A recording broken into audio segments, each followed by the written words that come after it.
Hey guys, just wanted to say sorry for the delayed episode. I had a medical issue I had to make sure I was good on, which basically just delayed us for a bit. This is a fun episode. Hope you guys enjoy it. We have a small announcement at the end of the episode, so make sure you hang around and listen to all of it. All right, take it away, Scott. Here comes the theme!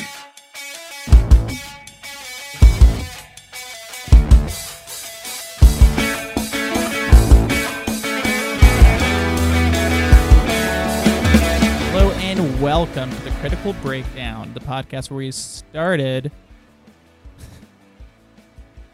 at the bottom of Rotten Tomatoes and worked our way to 100% fresh. I'm Max. And I'm Scott. And today we're talking Get Out! Rated 99% on Rotten Tomatoes.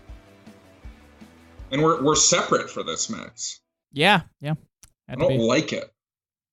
For old 9 und 90, we are separate. Right. How you doing, Scott? Was that Latin? German. I'm good. Just chilling in Cedar Rapids and watching fan-voted movies. They picked you, not they. Well, both. They and the general you picked Get Out for us, which was a nice time. I hadn't seen it since the theaters. Yeah, it's a good rewatch. That's for sure. Yeah, it's very thrilling. But other than that, I've been watching stuff too. You and I saw a movie together. We did. It was The Favorite. The Favorite. Yeah, because there's the U in there, and I'm pretty sure that's how you pronounce it with the U. Yeah, because it gives you a British accent once you pronounce it that way. Yeah, and that's how British people say The Favorite. Yeah, exactly. But no, it's kind of been tearing up award season. I don't know if it's like doing better or worse than expected. It's like early days of the award season. The Oscar nominees have yet to be announced, but we're through the Golden Globes. We're through like the Critics' Choice Awards, and it's been getting a lot of love, at least the nominations. And in my opinion, deservedly so. Yeah, it's a good one. Yeah, it's a really fun movie. The director there, I believe it's Yorgos Lanthimos or Lanthimos. I'm not sure how you pronounce it. Yeah. He has had an interesting career so far with The Lobster and The Killing of a Sacred Deer are his feature releases before this. And I did not like The Killing of a Sacred Deer very much, but I thought The Lobster was really good. And this was more on the lobster end of things for me. I have not seen either of them fully. Yeah. But I saw highlights of one on an airplane. It's The Killing of the Sacred Deer. That was a very strange film. Yeah, that's definitely a strange film. And he does this weird thing in that movie with the dialogue where it's very like archaic and just strange. And I was worried going into this movie that he would do something similar, especially because it's like Victorian era England. So you could have done more old English styles, but it was pretty normal. I mean, it was probably period authentic, or at least close to it. But some was, but it also had some kind of modern flares to it here and there. Yeah, it did. You're right. But it was very enjoyable still, and it's very well written. Do you think they use like all natural lighting for a lot of the scenes here? In The Favorite, yeah, I think a lot of it was at least designed to look naturally lit. Yeah, because I feel like you usually hear about that in like the run up to a movie, if it is the case. Like I remember The Revenant, it was a big deal that it was all natural lighting, and you didn't hear that with The Favorite, but it did look very much like it was. Yeah, there's a couple scenes where you could do it, but it would still be pretty tough. But you definitely could, which would be like the low candlelight type of scenes, the nighttime scenes. Those are always tricky to do completely natural because candles don't put out a lot of light. And unless you're Kubrick and you get yourself like a very fast lens that could capture that, you probably won't be able to. Right. But I mean, Yorgos might have done that. I'm not sure. Yeah, I'm not sure either. I'm gonna guess that he didn't, because again, I feel like that would be a story if he did. Yeah, I get what you're saying. But let me ask you this, just before we put a bow on it. Who would you consider the lead of the three lead actresses there? Olivia Colman, who played the Queen, Emma Stone, or Rachel Weisz, who were the two, I guess, handmaidens. So Rachel Weisz was less a handmaiden, more of like a duchess. Yeah, they were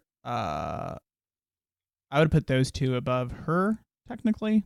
Above the Queen. Yeah, I would put Emma Stone and Rachel Weisz as far as like performances, the ranking of importance within the film. Yeah. Above Olivia Colman, even though I think Olivia Colman was really, really good.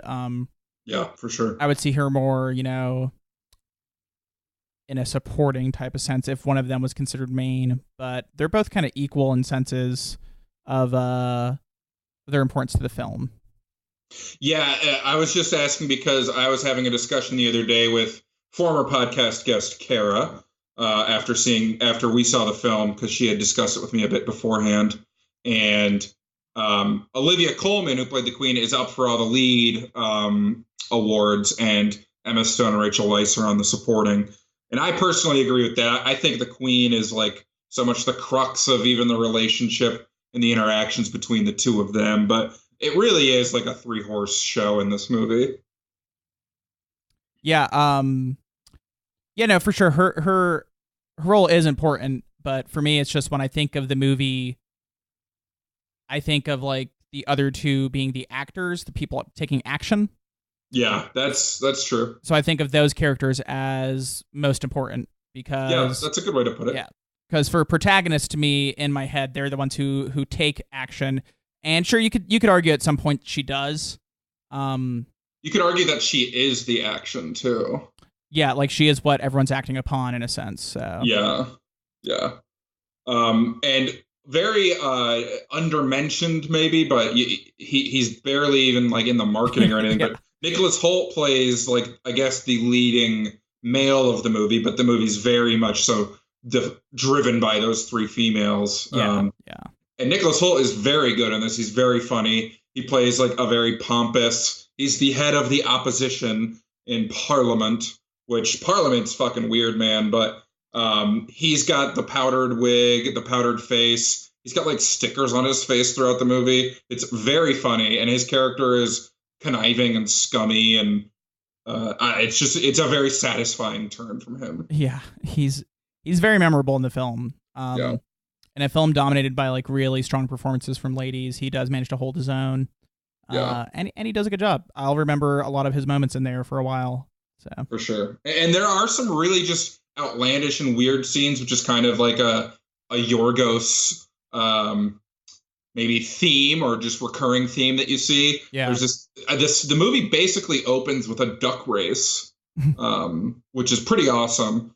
It's just like a bunch of these male politicians and lords just like screaming and losing their minds over these ducks racing. Shout out to Horatio the Duck for the win. But then even weirder, there's a James Corden lookalike being pelted by either tomatoes or oranges in the middle part of the movie for essentially no reason. But we do get some very fun slow motion shots of both him leaping around and being, again, pelted by fruits and veggies, and of these just strange men just really living it up like that. Yeah. It's I can't think of anything recently that has tapped into that level of weirdness in like a fun way that doesn't make you feel necessarily uncomfortable. Because it's I can't really either. And some of his own work, like we said, makes you feel uncomfortable. But with this, it's like there's maybe one little scene at the end where it's like, I don't like that, and then everything else in the movie is just pretty much like a good level of weird. Yeah, for sure. It's a very satisfying movie. I recommend it to our listeners, even if you have seen and maybe been iffy or didn't even enjoy some of the past work there, the lobster killing of a sacred deer. This one's pretty different, and I was very satisfied with it. I as well. What else you been watching, Max? I started watching Black Sails. Black Sails. Yarg! Yarg, matey. A flagon for my sailor brethren.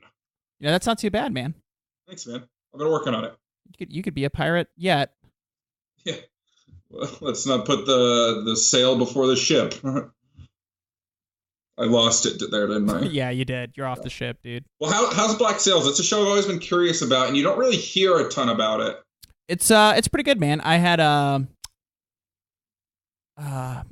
Paul previous guest Paul has talked to me about the show many times, saying it's really good. Check it out. And I just was like, I need something that I'm not watching with my wife, that I'm just kind of watching. And there we go. And so I put it on a whim, and it's good. I'm digging it. I'm not like at that stage where I get with a show where I'm like, I'm gonna keep watching this nonstop. Like, I'm still down to switch up between some shows. Yeah, you're not at that in or out point, basically, where you have to decide if you're gonna watch 5 seasons of this or stop now. Yeah, exactly. And it's right now it's kind of a cool thing that they're doing, because they're establishing characters and storylines and kind of building up to something, and you could tell they're building up to something, and like, that's always cool in a show. So the fact that they start out with, you might not fully know what's going to be there the whole season, but you can tell they at least have like a plan with the story. It's not just like a week to week thing. It's a good continuous arc. So I watched about 3 episodes in its entirety, and then I had fallen asleep on the 4th one because it was super late. But I woke up at the end of it, and the end was really intriguing to me on that 4th episode. So I wonder how we got here. Yeah, so I got to go back and rewatch it, but I'm just like, okay, that's cool. Yeah, is it done? Are they still making episodes? Because again, it was sort of just off the radar totally, at least my radar. I think it might be done. Yeah, so the series concluded in 2017. It's 4 seasons. Yeah, that's not too bad. I mean, that's right on the edge of being intimidating. It's probably like 12 episode seasons, 13 episode seasons. I've not checked yet, but it might be. It seems like a standard run for drama. Yeah, especially for like those HBO, Showtime, Stars, Cinemax kind of dramas. Yeah, the premiums. Yeah. Well, I'm going to be following along with your progress pretty eagerly here, because I'm interested, but not enough to go out of my way yet. Yeah. I'll let you know how it goes, because like I don't want it to be another Heroes where I got really into season 1 and then was let down. Oh, dude, me too. I didn't actually watch Heroes, but I know that's the story. That is the story. Yeah. Season 2 was such a letdown. Didn't they try it again too, like a couple years ago? I think so. Yeah. You got to know when to just, when to hold them, when to fold them, when to stop making heroes. You got to know those 3 things. Which is season 1. Yeah. Well, that's I'm glad Black Sails has been good so far. So far, so good, baby. Yeah. Ooh, I like that, baby. Huh. What else have you been watching? Give me one more thing you've been watching. We're just still working through 90 Day Fiancé, my friend. Yeah, right on, man. You finished season 5, season 4? We've watched in this order season 4, 5, 1, 2, and then I'm watching 3. And that's a rewatch for my wife, because she already watched that one, even though that broke the rules. Yeah, she did a binge of that. I believe she started watching it during a recording that we did. Yeah, which is like a real betrayal to me. So yeah, for sure. It's just like, come on, man. Well, it's pretty peak trash TV. So for sure. I gotta hand it to you there. I'm glad that whenever usually the past couple months, whenever I've come over, there's been an episode on, which has been nice. And I'll usually watch the whole episode with you. Yep, because there's always good trash in it, man. I mean, it is a trashy show. Yeah, and there's nothing wrong with that. Yeah. The world runs on trash. On garbage. Our oceans at this point are mostly trash. Am I right? I don't think that's actually correct, so I'm not going to endorse that one. But I commend you for going there. I mean, yeah, we'd have to look it up just to be sure. True. Anyways, well, cool. Let's get into Get Out. Let's get in to Get Out. I like it. I like what you did there, Scott. Thank you, Max. What's the plot synopsis for Get Out? A young African-American visits his white girlfriend's parents for the weekend, where his simmering uneasiness about their reception of him eventually reaches a sinister boiling point. That's a good synopsis, because it kind of leaves it leaves some of the imagination there. Yeah. I assume get into the horror aspect of it, I assume everyone who's listening has seen Get Out. Yeah, it was gangbusters, I'd say, for us. G-busters. Yeah. So if you wanted a more straightforward synopsis, it's like a young black man meets his white girlfriend's family, and they want to steal and use black people's bodies for their own benefit.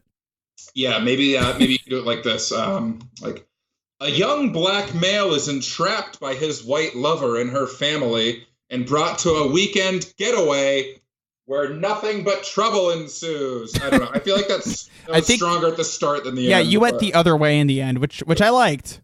I went goober at the end. Yeah. I kind of described it like you describe an episode of like Third Rock from the Sun. Yeah. I think you may have just described a Fresh Prince episode. Hell yeah, dude.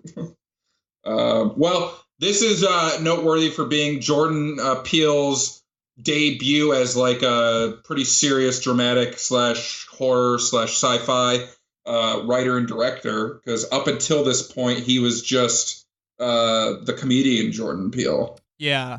And that's not to say that was like disappointing or I mean, comedy's way harder than any of the things you just named. Yeah. Like think about it. Making someone laugh it takes a skill. And as comedians, we can say that. I won't say that, but you won't. A lot of comedians talk about how basically their comedy comes from a darkness inside of them that they can tap into and turn into something. So, I mean, it kind of makes sense that, a comedian could write a really solid horror film, a really solid thriller, psychological film that pushes your mind into places. Yeah. And also is very funny at the same time. Yeah, there definitely is good levity and humor in this movie. I feel like it's rare to see such a skilled crossover where both the comedic side is still there and still great, and then just immediately the drama side is this compelling. Oh yeah, I mean, for sure it's rare because there's probably not many other 99ers like this. There sure aren't, Max. But and then we have coming out in March, we have Us, his next movie, which looks pretty knuck and futz, as the kids would say, and looks to be a very exciting follow-up. But what I really love is after Get Out, Jordan Peele was rumored or offered or in talks for basically every studio's like big production. I know they had offered him Akira, the live action version that has been rumored for a very long time. And and he turned that down. And I believe somebody picked it up. I can't remember who though. Might have been Taika Waititi. Well, it's not worth looking up because it's very much not important. But there was a couple others right around this point. This came out in February. And right after that, I remember there was a couple other series that he was rumored to be attached to. Yeah, I think I saw him listed on like 3 different Disney movies, or not Disney, DC movies. Yeah. Dark Universe. Yeah. And then it's just like, he's not on those. Yeah. Yeah, he was in The Flash like 3 times on a different news story, I'm sure. So. Probably. But then he's doing Us, which is another original movie, which I'm really glad for because Get Out shows that he's got a really good mind for this. But so I'm glad that he's sticking with kind of those original things. Not that he wouldn't be able to. I mean, some of these series, like a lot of the DC universe, could use a very fresh touch. Though Aquaman has been excellent, doing very well. Jordan Peele is the kind of guy that any studio would want to slot into their monsters universe, whatever they're calling the Mummy. There, get Jordan Peele on that. But I'm glad he's still doing original stuff. And then I think he wasn't he tied to like a reboot of the Twilight Zone that's coming out soon? I've heard that. I believe he is. Yeah, on his IMDb he's listed as the executive producer. And I don't know how fully involved he would be, but Get Out almost feels like it could be like the basis could have been a Twilight Zone episode. True. It does. It definitely has that feel to it. Yeah, just because it's simultaneously very real in their relationship and meeting parents and stuff, and then it gets so weird with the pseudoscience aspect of it, the horror aspect. Did you hear about the alternate endings with this film? I didn't, and I'd like to. Well, I'm glad I asked you that then. Apparently in the original ending, he actually did something. Jordan Peele wrote in what we both talked about as soon as we saw the ending of the film again, which was they totally set up the shot where he's strangling Rose, and then a cop car pulls up, and his original Peele's original thought was he was going to get arrested here, go to jail, and then Rod was going to meet him in jail and try to get information to like clear his name, and Chris is going to be like, it really doesn't matter because I stopped them, like they can't do this anymore. Yeah. So it was going to be a really like dark ending that kind of reflected on the realities of racism. But by the time production had begun, a lot of the stories in the news had hit that kind of woke up people's eyes in a sense. So Peele veered away from that because the test screenings just were showing that the film needed a happier ending, just like whatever tests they had done on stuff they'd already filmed. So they went ahead and switched it up to the ending where the audience for a second thinks that's what's going to happen, basically, which is a good call. I think it's, like I said, it ends up moving from just being like a horror film to also having aspects of a revenge film, which is another like subgenre of horror. But that's cool. I mean, that makes the ending like really fun on your second watching, for sure. Like it gives you reasons to revisit, ending. Yeah. But then also they had another ending. I don't know if they filmed this one, but in one of them, by the time Rod gets there, he breaks into the house. The house, I guess, doesn't burn down in this one, but he finds Chris, and Chris responds with, "I assure you, I don't know who you're talking about, or I don't know who you're talking to." Oh, so it's like they got through the So they did it basically, yeah. Which is very Twilight Zone-esque. So that's why when you brought that up, I thought of that.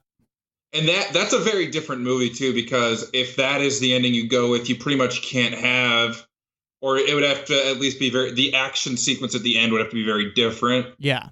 Because you couldn't have him kill the dad, who's the surgeon, the son, who's the assistant surgeon. Like, he couldn't kill everyone. Yeah. So I wonder what that would have looked like. But I'm glad this is the version we got, because that ending is fun and it's lighter, and it just makes the whole thing kind of a fun romp, where the darker ending is it's just so tonally different that it makes reflecting on the movie very just a very different experience. Yeah, it's basically like I wouldn't feel the need to revisit this film as much with a downbeat ending.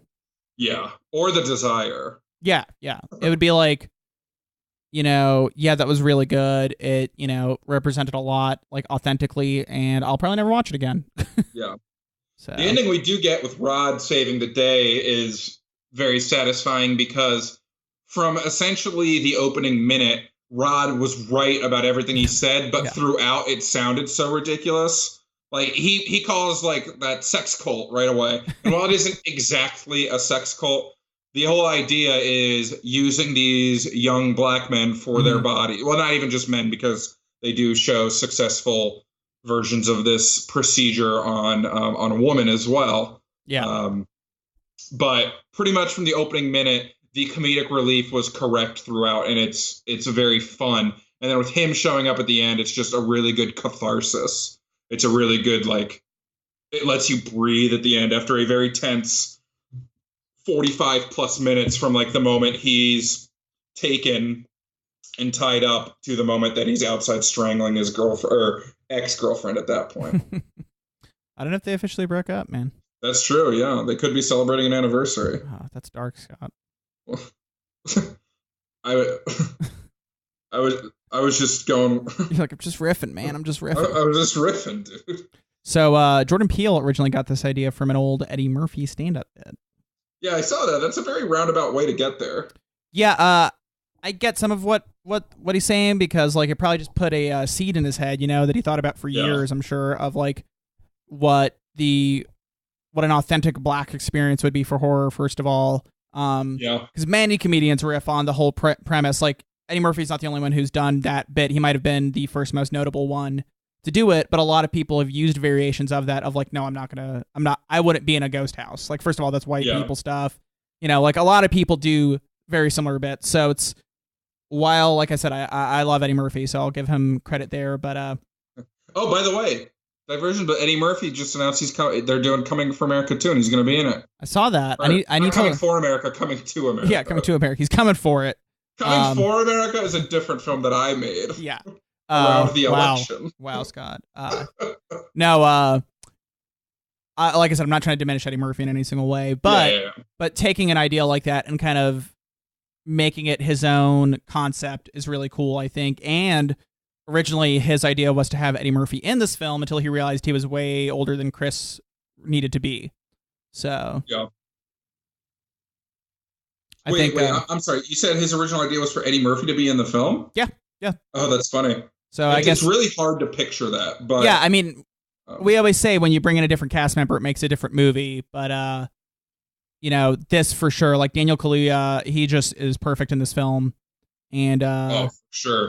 One of the reasons they knew that was I guess he can cry on command, but he can time his tears perfectly too. Like his tears hit the beat every single time. So that's pretty impressive. Psychopathic. He can cry on command. I know Amy Adams can cry on command, and it's crazy when she does it. Oh. I've seen her in interviews do it like for fun, and it weirds out everyone, but it's really good. Yeah, it's definitely weird.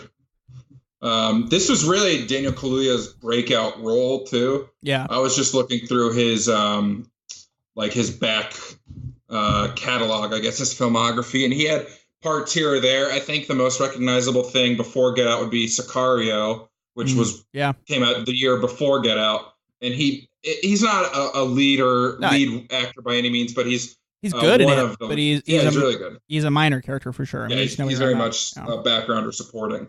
But this was his breakout as a lead. Now you see him kind of all over the place. Not that it's like oversaturated, but I mean, he was in Black Panther, he was in Widows, and in every movie he always brings it. He's got a very good, like, intense face. Yeah.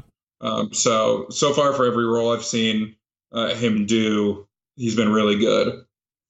It's funny because in Black Panther, I want to be real mad at him for his character in there, and I still kind of liked him for being the leader who kind of turned on on T'Challa. Yeah.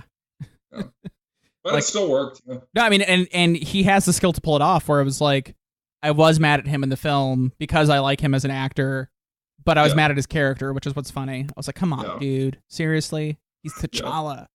You know, betray on T'Challa. Yeah. The rest of the cast beyond him there's really not any A-listers, but there's a lot of character actors who you would recognize. Like Catherine Keener is probably the next biggest name, and she's been in a ton of films over the past 20 plus years.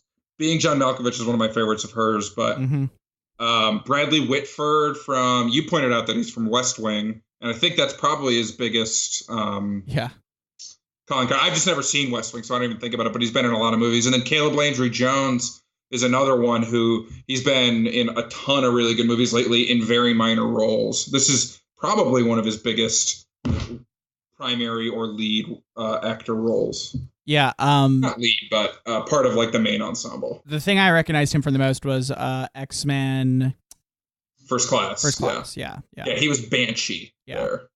What's funny with Bradley Whitford in this movie is he doesn't act like the mold that I've addressed before, but he visually kind of matches the what I call the mold of actors that could play Scott's dad in a movie. Like he has like, you know, just like the aesthetic of it, kind of, but not. He doesn't act like, you know. I can't imagine your dad saying any of those lines anyway, but. Which line was it that really threw off? Was it the "I would have voted Obama for a third term"? Yeah, that one for sure. He would be more likely to say "my man" how Bradley Whitford says it than to say that. Yeah. But yeah, no. Like I said, I just mean visually. For a second, I was like, hey, that kind of matches that string of actors that I always randomly point out. So. Yeah, he's very satisfying too, and really all the family members are for.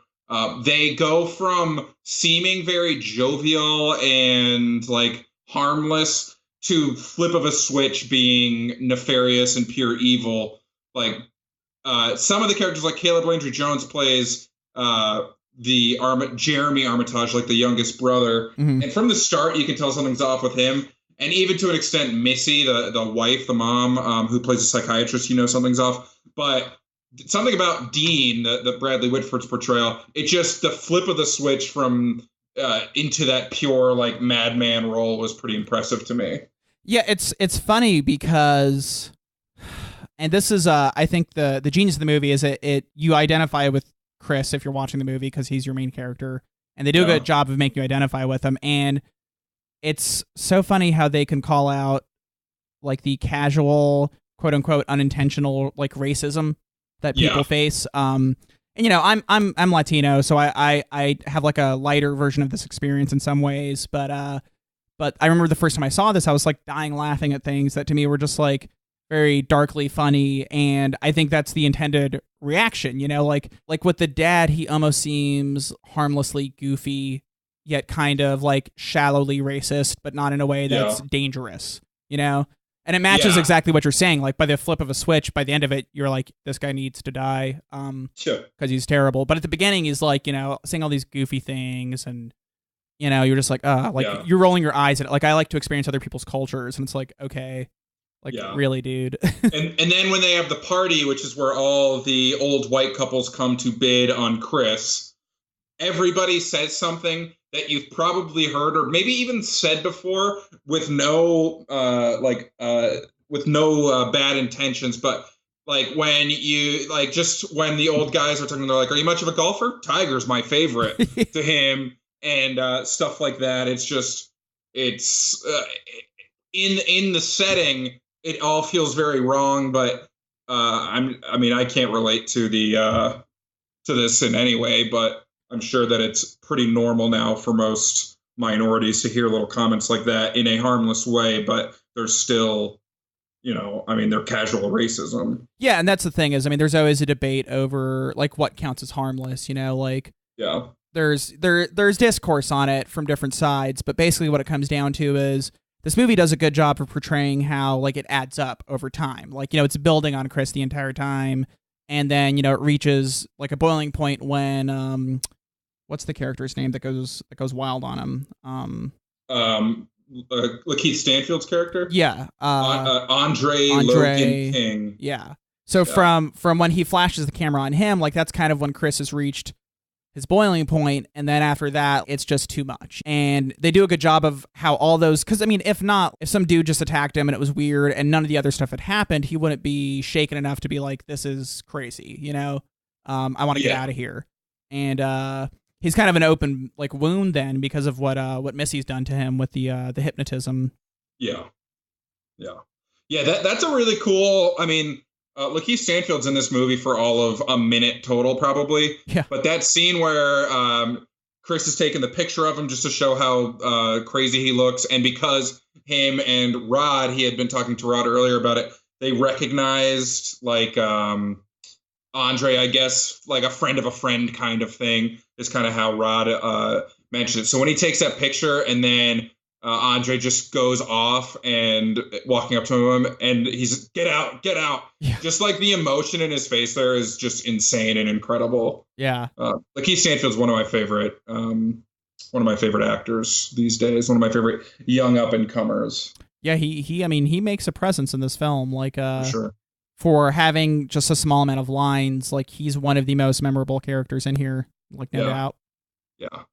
And then one of the other little things I like about the movie is you know something's off from the beginning, especially because the opening scene is Andre King, Lakeith Stanfield's character, walking through a suburb, talking to someone on the phone, you don't know who, talking about how he's lost, and then he gets kidnapped, and then you cut to the rest of the movie. So you know you're set up with like this sense of dread, something's going to go wrong. But at least the first time I saw it, I wasn't sure if Rose was in on it. Yeah. So Rose is Allison Williams, Chris's girlfriend, and she does a really good job of seeming like explaining things away, and the way she explains the things that feel off away feel like real and like, oh, I guess that could have happened. Like that's kind of a weird coincidence, but you're probably right. It probably did fall, and she didn't want to plug it back in, like my phone, because the housekeeper keeps unplugging his phone so that it doesn't have a charge and stuff like that. And when Chris, after Andre goes after him, he's freaking out. And Chris is like, I need to get out of here. I don't care if it's with or without you. Her reaction felt very real. And then she kind of talks to him more and talks him down. They say they love each other. They get back, and that's when they take him. Up until that point, though, I had no idea if Rose was in on it or not. So that's like one more layer. her keys reveal is really good. Yeah. Where she's he's like, give me the keys, Rose. It's like so stressful. And she's just can't find the keys, and all of a sudden she lifts her hands and is like, oh, they're right here, and then you realize he's effed. Like everybody's against him. Yeah, and she has another instant turn where it's like, oh, I can't find him. I'm so sorry. I'm trying. You're not getting these keys. Yeah. Like the emotion just changes on her face. And then there were little details from before, like she said she's never dated a black guy. And then right before that keys scene, there's a little crawl space door open, and Chris goes in there and finds a box full of pictures of her with black boyfriends, presumably, and girlfriends. And they don't right out say, it's not like Chris says to himself, like, I thought Rose never dated a black guy. It's really good writing just to see that. And that's how you know, like, the jig is up. So, like, something's off with her, too. She's in on this, too. And then she's fucking psychopathic towards the end. Yeah. There's just a tiny scene of her eating Fruit Loops and then drinking milk, like, separately instead of as cereal. Yeah. And also looking at, like, Bing images of young basketball players. And wearing, like, a white sci-fi spacesuit almost. Yeah. Yeah. It's so foreign to see. It's like psychotic. And then one other thing I like is, and Jordan Peele mentions this, there's a really good YouTube video, I believe, was it Wired that did the video? Yeah, it was Wired. Yeah. Of Jordan Peele answering questions from Reddit that people are like their theories about Get Out and things that they said they thought was happening. And a lot of it is just like BS that people are latching onto. But one of the ones that was very purposeful was Rose says early in the movie, like, oh, like, it's not like my dad's going to run you out of the house with a shotgun. And then as Chris is escaping in the car, she runs out with, it's a rifle, but it's very on the nose when you line it all up together, but it's so satisfying, a lot of those moments. Oh yeah, there's little things that you can catch on a second viewing, which is what's cool about this movie. I love when movies have that. The first one I noticed that I was very excited about that he talks about in that video was the when they get pulled over, or when they report the deer. I think that's what happened. Yeah, so they have like a little roadside accident and it's reported for insurance purposes, but the cop's like, can I see his ID? And Rose is very, very defensive over him. Like, you don't need to see his ID. Like, it's no big deal. And he's like, I'm used to this. Like, this isn't a big deal. And she's like, no. And it looks like she's just like an ally, being a good basically. Yeah. Like standing up for somebody, using her white privilege for good would be the what they're portraying there. Yeah. And then later on, if you think about it, she doesn't want a paper trail. She doesn't want his name in the system or anything interrupting with them getting this black body. Yeah, she doesn't want, when he's reported missing, for people to be looking their way at all. Yeah, and to find like the name in the records anywhere. Yeah. So there's other little stuff too in the script which is just incredible. Like when Mr. Armitage, when Dean is giving Chris the tour, they go up to the basement and he's like, oh, can't go down here, got a black mold problem. Yeah. And that's where they do all these experiments. There's just so many little things that add up like that, which, like you said, it does add that second watch value. Oh, yeah. There's plenty of perfectly good movies that you don't want to watch a second time, but having those kind of details, planting those seeds, makes movies just like infinitely rewatchable. Like The Prestige, not a similar movie, but you can watch it so many times because it's so layered within the writing. Yeah. And if the writing was more on the nose or full of exposition or spoon feeding you the information, then it would lose some of that value. Like if they do a reveal in the end of Act 2 that's based on details that you heard at the beginning of the movie, and then they like flash back to those lines, or they do voiceover of Rose saying the certain line that kind of planted that seed, then that's just not a satisfying way to do it. And they do a good job of not babying the audience.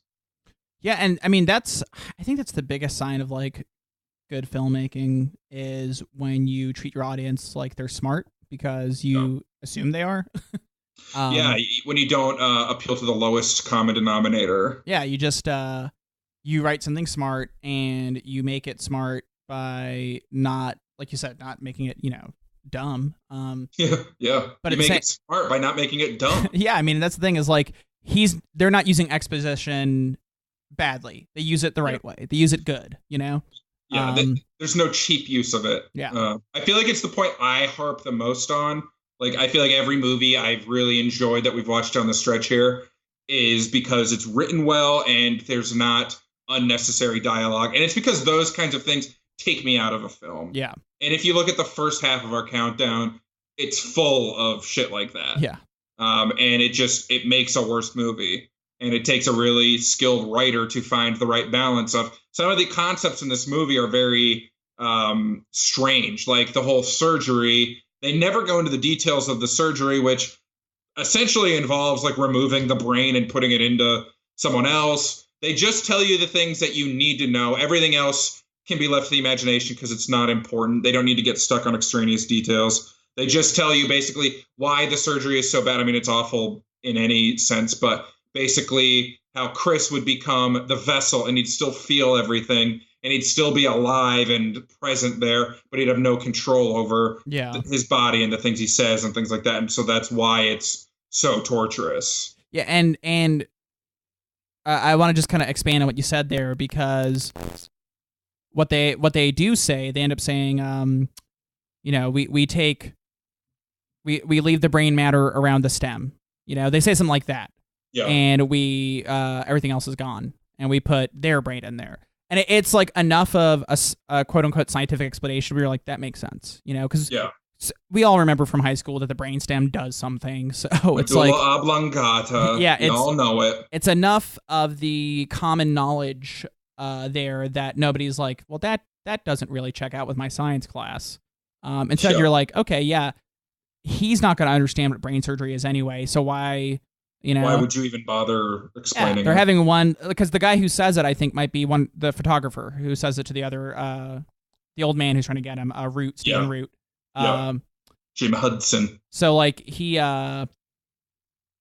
wouldn't know how to explain it in detail, and Chris wouldn't get it in detail. So you use what real people would say, and it makes perfect sense.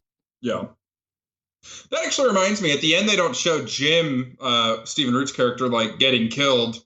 His brain was already open, his skull was already open there, and then the surgeon died. His blanket catches on fire. We talked about that. Oh, okay. So he's probably dead. Oh yeah, I assume. Open skull. Imagine old waking blind up man surrounded by your surgeon, gored by the bust of a deer, the dead creepy assistant surgeon dead with a ukulele in his arms, and Rose choked out in the street, and your brain exposed. Just imagine. Yeah.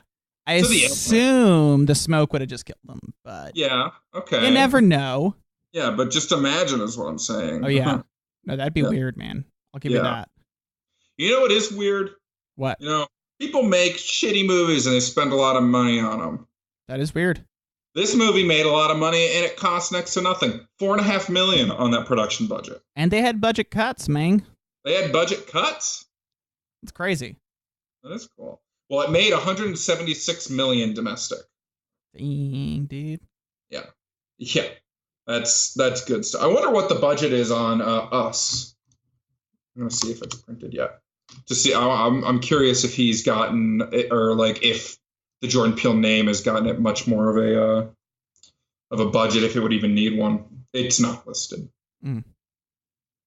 I assume, he probably has a higher budget, but... Yeah, I would also assume that, but... Yeah. But it's probably not, too extravagant. No, because it doesn't seem like it needs to be. Yeah. But some movies surprise me with how extravagant their budget is. Yeah, I mean, sometimes location alone drives budget up. Like in this one, he was talking about the budget got cut, so they had to move to, I think, Alabama. And... it ended up being a blessing for the film because it ended up making it just work better. So, it being in LA would have had a certain look that isn't as good as it being in this rural, middle of nowhere kind of feel to it. Yeah, for sure. Because that adds another layer of isolation and all that. And they talk about that. As soon as they're checking out the yard, and Dean's like, "This is my pride and joy." Yeah. He's like, "Not another house here for miles." And It's like, oh yeah, that's cool. Like if this wasn't a horror movie, if this was a rom-com and he said that, it would be like, oh cool, yeah. I mean, total seclusion, that's great to just be able to unwind, you know. Yeah. But here it's just, and it's like a thing a dad would want. Yeah, it is. Like just pure isolation. It is the thing a dad'll want. The thing a dad'll want. The thing a dad'll want. By the way, I did find that budget for Us, $24.6 million. It's a solid budget. Yeah, but that's still like pretty darn low. Oh yeah, completely. Like compared to the blockbusters we see today. I wonder how that compares to standard like horror films coming out right now. Let's see. Let's compare it to Hereditary, which had a $9 million budget. Mm-hmm. And Halloween's going to have a higher budget, but let's see. That's a good range, though. Actually, Halloween, $15 million. Yes, I mean they got a pretty solid budget there. Yeah, which is cool because I mean you got to think there are probably some effects. There are definitely effects because you have like it appears to be doubles of characters in a sense. So yeah, and we're talking about Us here, by the way, to everybody else. But yeah, God, Us looks incredible. So like it has solid cinematography from the trailer, so they spent good quality money on that again. Yeah. Looks like a lot of on location kind of stuff because like those beach scenes definitely look like they're not on a green screen or on a lot. Yeah, and if it's a beach, you could guess it's like a coastal town. So I couldn't read from what beach it was. Like I couldn't tell what area, but yeah, it's probably going to be a higher cost of filming, is what I'm getting at there. Yeah, for sure. Well, Get Out got 4 Oscar nominations. It won Best Original Screenplay, deservedly so. Mm-hmm. And then it was also nominated for Picture, Director, and Actor for Daniel Kaluuya. It's funny. I've been thinking one thing about me, and I know this goes against what you and plenty of our other friends feel. I think I only care about award shows when it's I hear stuff like that. Like I'll keep in track with them, but I'm not like ever fully glued to the whole thing. Because I'm of two minds. I'm of like, we should really reward filmmakers like Jordan Peele who make amazing films like this, like like the new guy stepping up to the plate to kind of shake things up. Like I love that, Johnny on the spot. Casey at the bat. It really appeals to the guy who roots for the underdog in me, like I'm all about that life. But then also sometimes I'm like, award shows are just people patting themselves in the back. Like who fucking cares? So I'm of two minds. And I do care, but I don't at the same time. Okay. And so I'm always split with them, is what I'm saying. Well, it's... I'm both sorry and not sorry that I mentioned it. Oh, no. I'm just saying, like... I know. For me, when I hear that with, like, Jordan Peele, I'm like, well, maybe this award thing is worth it. Maybe this whole award thing has worked out. Yeah. When I hear it's, like, a movie that I didn't care about, where it's, like, all the right ingredients, but there's not, one of those films I won't care about ever... I'm just like, who cares? Whatever. Yeah, you definitely have to like put a grain of salt with every whenever you read award stuff like that, because just because Get Out has 4 Oscar nominations doesn't objectively make it better than a movie from a different year that had 3, or even from the same year that had 3 Oscar nominations. Yeah. It's a nice feather in the cap, especially when you win one, like for Jordan Peele winning on his like first solo project there. That's got to feel real nice. But it's just like the Rotten Tomatoes score, where it is an indicator of quality. A 99% score is an indicator of pretty universal acclaim, but it's not perfect. Because Get Out's 99% doesn't mean it's objectively better than Signs, which was 72% or something. Yeah, I mean, that's kind of the big takeaway that we've learned in this whole experiment is just because 99% of the critics who reviewed it liked it does not mean it's the best movie ever made. Although we both love this movie and consider it one of the greatest of our generation, probably. I think I can speak for both of us and say that we both think this is the best movie ever made. Yeah, like and let's not talk about it anymore. No, it's very good. It's one of those things, hands down. If you like a movie that's not praised by critics and it doesn't win awards, but you love it and it means a lot to you, by all means, that is your right, and you should preach it and you should love that movie.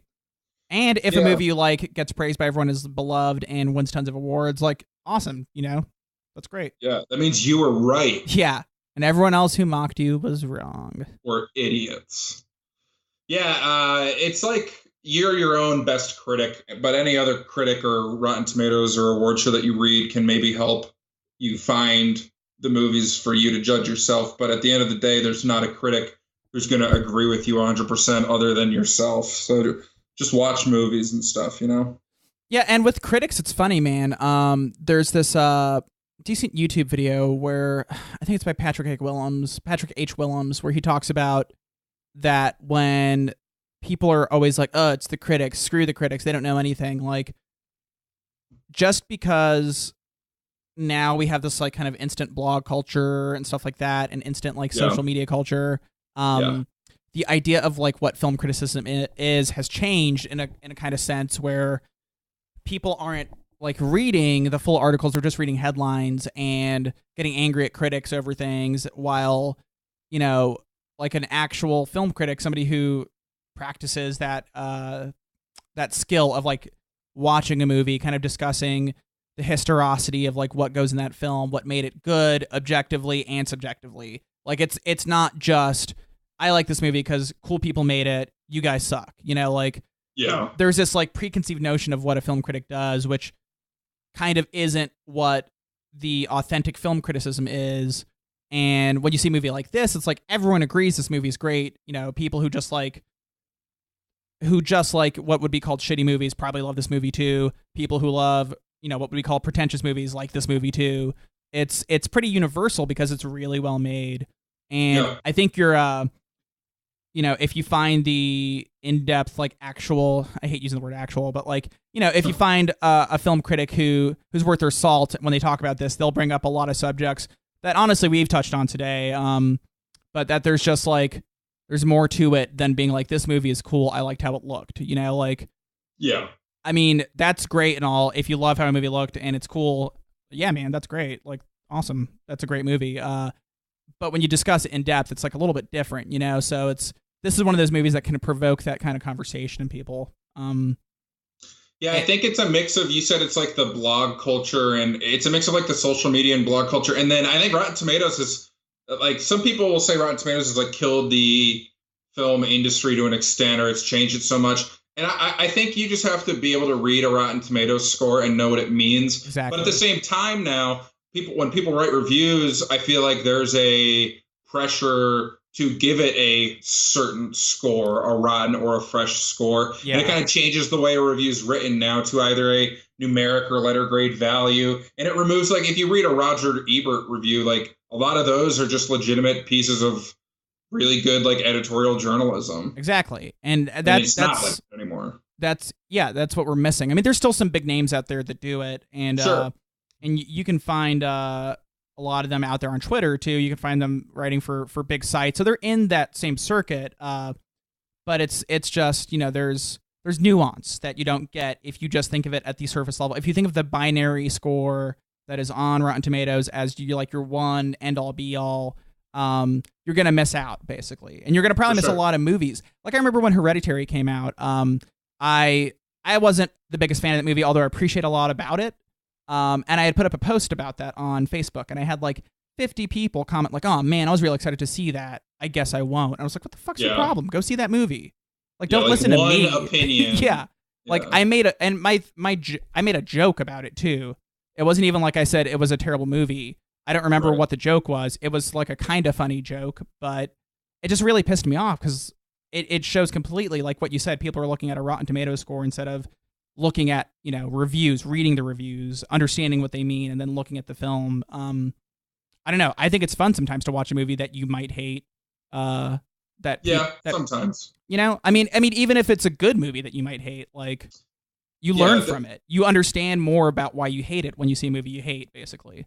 I'm not personally, and it's funny for me to say this, but overly fond of the idea of watching a movie that is both going to be bad and that you're not going to like just for like the humor or shock factor of it. But I don't have a problem watching a movie that I think has interesting things to discuss. Yeah, that's kind of what I'm getting at is you know, I mean, it's one thing to say we're going to watch Master of Disguise. That's a chore. But like, you know, going to some of these older films that we picked, like that might not be your cup of tea, but there's going to be something to learn from it by watching it. You know, there's going to be something to gain. Dune.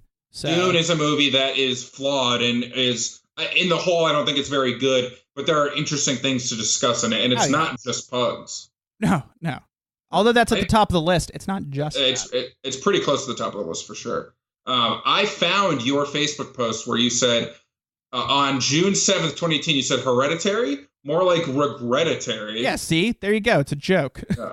Yeah, and there were other people. I can read. Do you want me to call out by name the people who said they're not going to see it? Don't call them out. They don't deserve that. Okay, so here's who we got. They don't deserve that. Yeah, no, I'm just kidding. But, I mean, and it's not just you who says it or anything like that. You even say in here, 31 weeks ago, y'all, my stupid pun should not hinder anyone from seeing it. It's worth seeing for the performances and from the nervous farts from the audience. And I meant that, man, because those farts were hilarious, and it's a very amazingly acted film.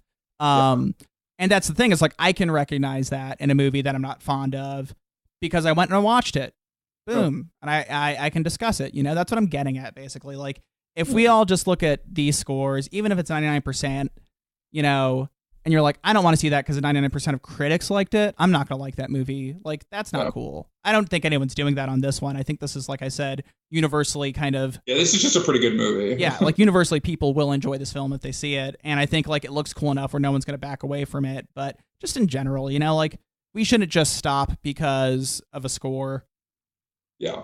Like, you can really tell if you're going to hate a movie. Like, me and you are never going to watch any of the sequels. Well, I can't speak for that. But I was going to say to Butterfly Effect. We might. You never know. I've seen all of them. You try to reverse time to unsee them. But, yeah, it didn't work. No, it's just like, you know, I can't see myself revisiting that franchise because I didn't like the first one. But if I saw a movie that had some kind of similar concept and was maybe considered good by some people hated it, I might watch that, you know? Like, it's not the same thing. It's something different. And then it's like, well, now I can compare it to the Butterfly Effect. Exactly. And I think I did see something relatively recently that made me think of it, but I can't remember what. Yeah, I don't know. I mean, any time travel movie is going to bring up comparisons. It's true. But anyways, that was a good, you know what? That was a good discussion of Rotten Tomatoes there on the whole, too. Now that we're on the precipice of 100%. It's true. And we should say, now we are going to do something a little different than we had initially planned. Originally, we had planned on doing the 100% just like we've done all the other 90% lines.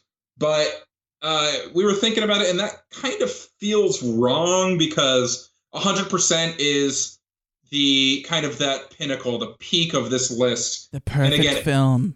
For everything we've said over the past 15 minutes, it doesn't mean it's going to be the best film or the ultimate movie.